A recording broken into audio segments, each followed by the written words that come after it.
हमारे साथ हैं विदुषी जी। और जब आज के इस कार्यक्रम में शामिल हैं तो हम जानेंगे कि क्या आपकी भावनाएं हैं, क्या सोच रहे हैं और क्या जिस तरीके की आप तैयारी कर रहे हैं तो क्या हमें किसान आंदोलन की तरह उस जैसा विश्वविख्यात और उस जैसे पैमाने पर क्या मजदूर आंदोलन भी नज़दीकी भविष्य में देख पाएंगे?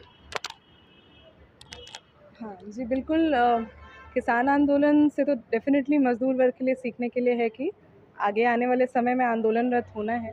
आज हम लोग 28 अगस्त को यहाँ पे राजेंद्र भवन पहुँचे हुए हैं और यहाँ पे मासा का नॉर्थ कन्वेंशन ऑर्गेनाइज़ किया जा रहा है।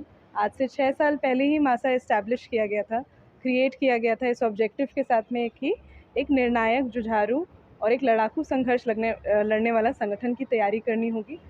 आज यहाँ पे 18 घटक संगठन हैं जो मासा में आए हैं और मासा की कोशिश भी रहेगी कि आगे नॉर्थ इंडिया कन्वेंशन के माध्यम से या साउथ इंडिया कन्वेंशन के माध्यम से, ईस्टर्न रीजनल कन्वेंशन के माध्यम से और संगठनों जो जितने भी रेवोल्यूशनरी ट्रेड यूनियन पॉलिटिक्स करते हैं उनको हम लोग शामिल करें मासा में और एक निर्णायक संघर्ष की ओर बढ़ सकें। और जैसा कि आप सुन रहे होंगे कि तिरुपति में जो कॉन्फ्रेंस हुई है सरकार द्वारा, जहाँ पे सारे श्रम मंत्रियों को बुलाया गया है, एक बैठक हुई है कि किस तरीके से लेबर कोडों को लागू करना है, जल्दी लागू करना है और एक मजदूर वर्ग पे एक बड़ा प्रहार करने की तैयारी ले चुका है पूंजीपति वर्ग और सरकार।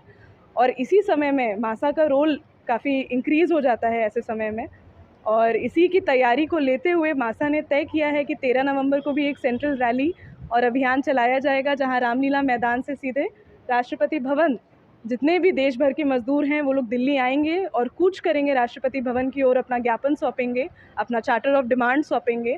और बात सिर्फ वहाँ ख़त्म नहीं हो जाएगी कि हम चार्टर ऑफ डिमांड सौंप के वापस आ जाएंगे, बल्कि ये चेतावनी भी देंगे सरकार को कि अगर ये चार्टर ऑफ डिमांड्स पे काम नहीं करती है सरकार तो इसके बाद भी आंदोलन हमारा जारी रहेगा। और वो आंदोलन दरअसल 1 या 2 दिवसीय नहीं रहेगा जिस तरीके से सेंट्रल ट्रेड यूनियंस की राजनीति रही है, बल्कि वो एक निर्णायक आंदोलन रहेगा और लगातार चालू रहेगा। और जैसा कि आप जान सकते हैं, हम लोग के चार्टर ऑफ डिमांड्स जो है पहले से इंक्रीज़ करा है, उसमें और भी डिमांड्स जुड़े हैं। उसमें से मुख्य डिमांड, सबसे पहली डिमांड यही है कि जितने भी 4 लेबर कोड हैं, जो मज़दूर वर्ग की इतनी मेहनत और लगन से, खून पसीने से लड़ी गई लड़ाइयों से हमारे जो श्रम कानून हासिल हुए थे, उसका जो लेबर कोड के तहत पूरा उसको नोचा जा रहा है वापस, उन लेबर कोड्स के खिलाफ सबसे पहली हमारी मांग है। दूसरी मांग यही है कि जो प्राइवेटाइजेशन है या एक तरीके से जो पीएसयूज़ हैं, पब्लिक सेक्टर अंडरटेकिंग्स हैं, कैसे उनको बेचा जा रहा है इन पूंजीपतियों के हाथों में, बैंक, तेल, रेलवे, एयरवेज़, एयरपोर्ट, सड़क, सब कुछ बेच दिया जा रहा है। तीसरी मांग ये भी है कि जो मज़दूरों का राइट टू यूनियनाइज़ या स्ट्राइक करना है, वो मांग हम उसको असर्ट करते हैं मासा कि इन मांग को रिटेन किया जाए, इस राइट को असर्ट करने का हक दिया जाए मज़दूर वर्ग को। चौथी ज़रूरी मांग ये भी है कि मासा बोलता है कि जितने भी बेरोज़गारी, मतलब एक तरीके से जितने भी बेरोज़गार मज़दूर हैं उनको एक बेरोज़गारी भत्ता भी दिया जाए, 1000 रुपये उनको दिया जाए हर दिन का, 26,000 रुपये पर महीने का उनको दिया जाए इस चीज़ का। बढ़ती हुई महंगाई, बेरोज़गारी, गरीबी, भूखमरी, कुपोषण, इसको देखते हुए मासा ने ये डिमांड रखी है। और इसमें ये भी ज़रूरी है कि ना सिर्फ इंडस्ट्रियल प्रोलेटेरिएट यानी सिर्फ शहरी सर्वहारा के लिए मांग नहीं है, बल्कि इसमें ग्रामीण सर्वहारा के लिए भी मांग रखी गई है।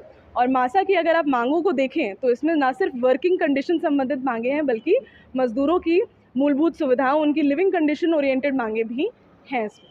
इसीलिए हम लोग आज यहाँ कार्यक्रम कर रहे हैं और आने वाले दिनों में हम लोग पूरी तरीके से बस्तियों में, कारखानों में, सड़कों में हम लोग पैम्फलेटिंग करेंगे, पोस्टरिंग करेंगे, कैंपेन चलाएंगे, व्यापक रूप से मज़दूरों के बीच में जाएंगे और जिस हद तक कर सकते हैं करेंगे, मज़दूरों को गोलबंद, लामबंद और उतारेंगे हम लोग 13 नवंबर की रैली में। और आगे भी आने वाले महीनों में इसको और जल्दी अंतराल पे करेंगे, ये देखते हुए कि सरकार जो है पूरी तैयारी में है लेबर कोड्स को लागू करने में।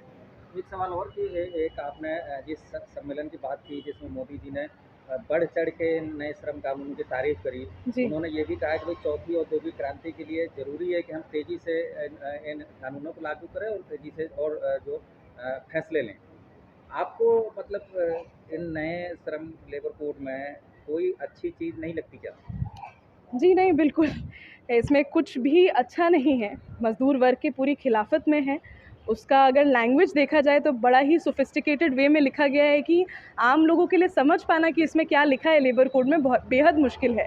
पर उसको अगर आप गौर से पढ़ेंगे, उसको रीडिंग द लाइंस जिसको बोलते हैं कि जो लिखी गई है उसके पीछे की भावना को अगर आप पढ़ेंगे तो पूरी तरीके से ये पूंजीपति वर्ग को ये पूरा देश बेचने की तैयारी है। मजदूर वर्ग, किसान वर्ग और जितने भी उत्पीड़ित तबके हैं, दलित, आदिवासी, महिलाएं, सभी से उनके अधिकार छीनने की बात इसमें लिखी गई है।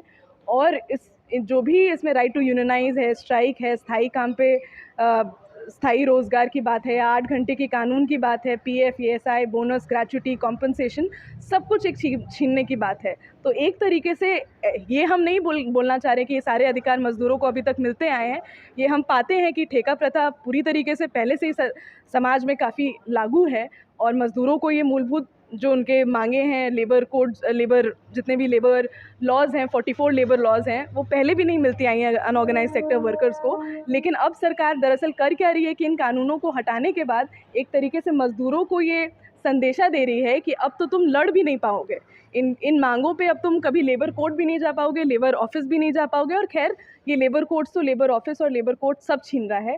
दरअसल ये कोर्ट चाहता है कि सरकार और पूंजीपति के साथ मजदूर टेबल पे बैठे और समझौता करें। आप कैसे देख सकते हैं जहाँ एक एकदम धन्ना सेठ बैठा हुआ है टेबल पे, जहाँ उसी की सरकार बैठी हुई है, और दूसरी तरफ एक मजदूर आप देख पा रहे हैं कि उससे बोला जा रहा है कि कंसिलिएशन करो, समझौता करो। तो ये पूरा गैर बराबरी की व्यवस्था को और मजबूत और ठोसीकृत करने के लिए लेबर कोर्ट्स को लाया गया है। तो इसमें कतई इसमें मज़दूरों के हित में कोई भी बात नहीं है। और दरअसल ये है मोदी के डेवलपमेंट मॉडल, जो वो बोलते हैं कि वो एक नया अमृत महोत्सव आ रहा है और अमृत काल आएगा 25 साल बाद 2047 में, वो बस एक ढोंग है, ढकोसला है, और इसी ढकोसले के खिलाफ मासा एकजुट है। आप तमाम आम मजदूरों के संगठनकर्ता होने के साथ साथ आप एक महिला भी हैं। एक आखिरी और ख़ास सवाल ये कि ये नए श्रम कानून महिला मजदूरों की ज़िंदगी को किस तरह से प्रभावित करेगा? जी बिल्कुल। पहले महिला मज़दूरों का आज जो हालत अगर हम देखें तो महिला मज़दूरों का तो और भी शोषण होता है जो पुरुष मज़दूर हैं उनके बतौर। आप मायापुरी इंडस्ट्रियल एरिया में ही सर्वे अगर कर लीजिएगा तो वहाँ पाइएगा कि उसी काम के लिए महिला मज़दूर को 6,000 रुपये महीना मिलेगा और उसी काम के लिए मर्द मज़दूर को मिलेगा 10 से 15,000। तो पहले से ही गैर बराबरी रखी भी गई है और महिला वर्करों के लिए भी एक तरीके से जो पुरुष वर्कर करता है उनके लिए वही काम रखा गया है। तो equal pay for equal work, या महिला मज़दूरों को जो उनके मासिक में महीने में जो मेंस्ट्रुअल पीरियड्स आते हैं उसके लिए कोई लीव नहीं मिलता है। तो कुछ भी महिला मज़दूरों के लिए इस प्रेजेंट जो लेबर लॉज का सिस्टम है उसमें ही काफ़ी गैर बराबरी दिखती है, उसको लागू नहीं होते हुए दिखता है ज़मीनी तौर पे। और इन लेबर कोड्स के माध्यम से दरअसल सरकार जो है महिला मज़दूरों का, पहले से ही जो उत्पीड़ित तबका है महिला मज़दूरों का, उसको और उत्पीड़न की तरफ ढकेलेगा। और इसीलिए हम लोग मानते हैं, मासा यह मानता है कि महिला मज़दूरों को भी अगुवाई में आना पड़ेगा और ये संघर्ष को उनको भी लड़ना पड़ेगा, कदम से कदम मिला के। उनका रहना, उनकी भाग्यता भी इक्वली इम्पॉर्टेंट है इस आंदोलन में।